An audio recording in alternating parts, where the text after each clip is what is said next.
Ditreskrimsus Polda Lampung menyelidiki dugaan beredarnya minyak kita palsu. Hal tersebut diungkapkan oleh Direktur Reserse Kriminal Khusus Polda Lampung Kombes Pol Doni Aripraptomo.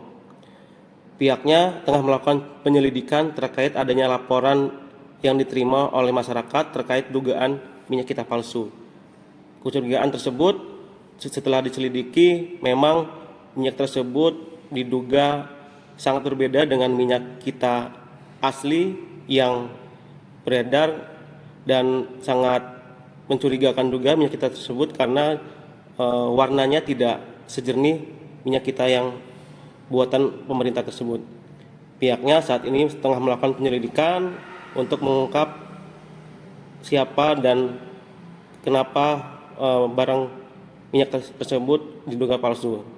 Pihaknya saat ini masih melakukan penyelidikan dan sudah dilakukan melihat ke lokasi. Ya, kemarin anggota kita dari Subdit Indaksi ya, itu sudah melakukan penyelidikan terkait dengan informasi adanya peredaran minyak kita palsu. Ya.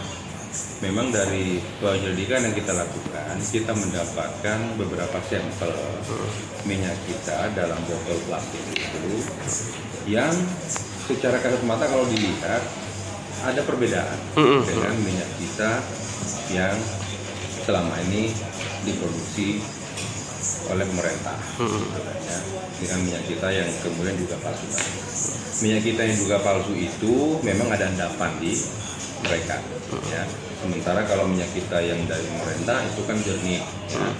Terkait adanya perbedaan kualitas daripada minyak kita ini sedang kita dalami, apakah minyak kita yang ada endapan itu bisa digolongkan dengan minyak kita palsu sebagaimana yang kemudian dicurigai oleh masyarakat, ataukah itu minyak kita yang katakanlah sudah lama produksinya, ya.